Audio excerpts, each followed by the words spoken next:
Welcome to the One Family Podcast, where we desire to engage, empower, equip, and support families to do what God has called them to. Because when the family flourishes, the community flourishes. The time has come to be what God has made us to be.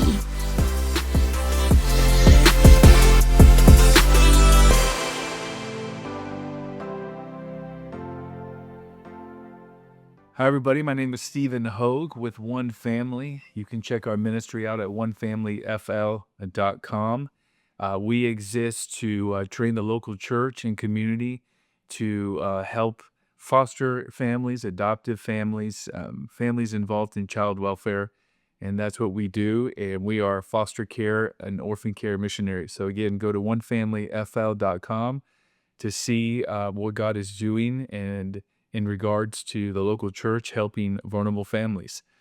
This podcast exists to help families, to help parents, and I'm doing a series, a 3-part series on identity, authority, and availability. And those are the 3 pillars, what I believe are the 3 pillars of parenting: identity, authority, and availability.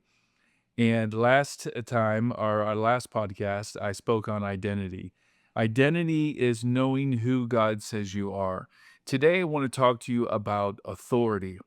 Authority is knowing what God says you can do. The Bible says in Matthew 16:19, I will give you the keys of the kingdom, and whatever you bind on earth shall be bound in heaven, and whatever you loose on earth shall be loosed in heaven. So today we're going to talk about authority. First of all, we have to understand as parents and as believers is authority has been given to us. You need to declare that authority has been given to me. So I have authority as a believer. I have authority as a parent. And in Luke 10:18, it says, I have given you authority to trample on snakes and scorpions and to overcome all the power of the enemy. Nothing will harm you. The enemy, his desire and his plan is to destroy you and your family. But you have authority over the enemy.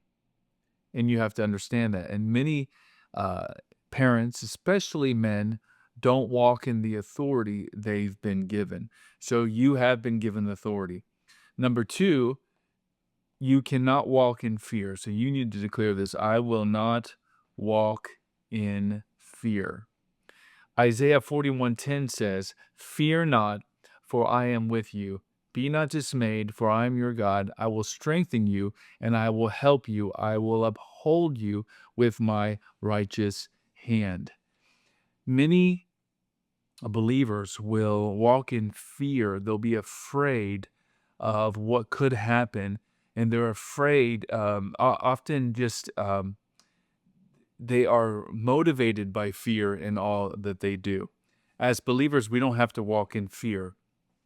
I like to say it like this: if you were, a young kid in your neighborhood, and some older bully came up to try to start a fight with you, and he was bigger than you, and he wanted to hurt you, and then all of a sudden you hear footsteps behind you, and your father, let's say your father is 6 foot tall, comes up behind you, looking the bully in the eye. That bully doesn't just see you, that bully now sees your father behind you. Now, your strength didn't all of a sudden increase. You didn't get some needed skill to fight him. You didn't even get a weapon.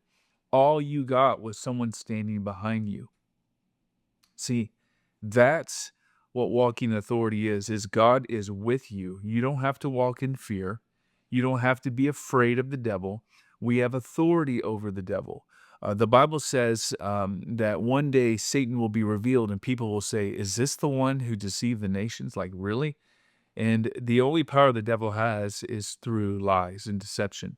So don't be in fear. Know the truth, know the word, and know that when the enemy is trying to attack you, you have authority to overcome the devil. And then lastly, I want to share with you that the Bible says that if basically in John 14:12, it says, very truly I tell you, whoever believes in me will do the works I have been doing, and they will do even greater things than these because I am going to the Father. Now, Jesus told us that. So I believe if Jesus did it, we can do it. Now, you've got to understand, because people are like, well, that's Jesus. He's the Son of God. Well, everything he did on this earth was to be an example for us. And when he came, he didn't come as this glorious king with an entourage. He came as a humble baby in a stable, in a manger. Right before he died, he tied a towel around his waist and he washed his disciples' feet. He came in a humble way. And then he told his disciples to go and do what he did, to cast out demons, to lay hands on the sick. He said, whatever I do, you can do. So Jesus is an example to us. He actually taught us how to treat people. So when someone slaps you on the cheek, turn the other cheek. He taught us how to live. He is the example for us. So when it comes to living a life of authority, we can look at the life of Jesus and we can emulate that. We can say, well, Jesus stood up to evil spirits, so can I. Jesus quoted the word when he was being tempted by the devil, so can I. Jesus loved his enemies, so can I. Whatever Jesus did, I can do. And he said that greater things than these you'll do because I go to the Father. And so the authority of the believer is so important. What the devil wants to convince you of is you don't have authority and you're weak and you're nothing. And really, there's an epidemic of passivity over believers, again, especially over fathers. There's this passive spirit that doesn't want to fight, but we have authority and we have the ability to fight the enemy over our family. So authority, again, says, I know what God says that I can do. So in my home, here's a good example. If somebody comes into my front door that I don't want there, I have the authority as the homeowner to say, get out of my house. And if somebody is trying to come in to hurt my family, I will get between them and my family.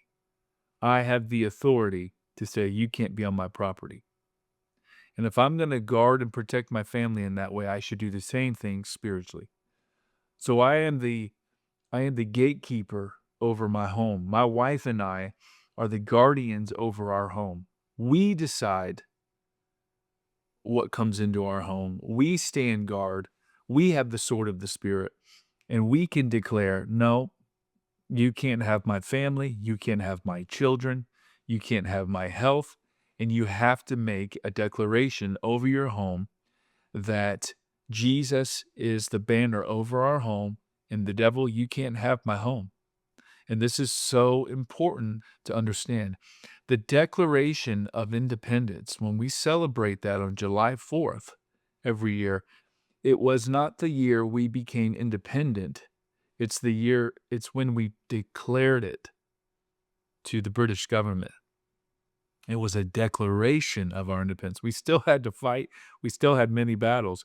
We declared our independence. There's something powerful about declarations. And you can declare today, my home will be a home of peace. My home will be a home where the word is spoken. My home will be a home where the presence of God is felt and sensed. And my kids are not going to be tormented by the devil. And I'm not going to allow the enemy into my home. I have authority. I want to go back to that first verse. I have given you authority to trample on snakes and scorpions and to overcome all the power of the enemy. Nothing will harm you. I have given you authority. You have authority. Use that authority today to advance the kingdom over your family and in your community. Again, my name is Stephen Hogue. I'm with One Family. You can check us out at onefamilyfl.com. Pray about supporting what God has called us to do.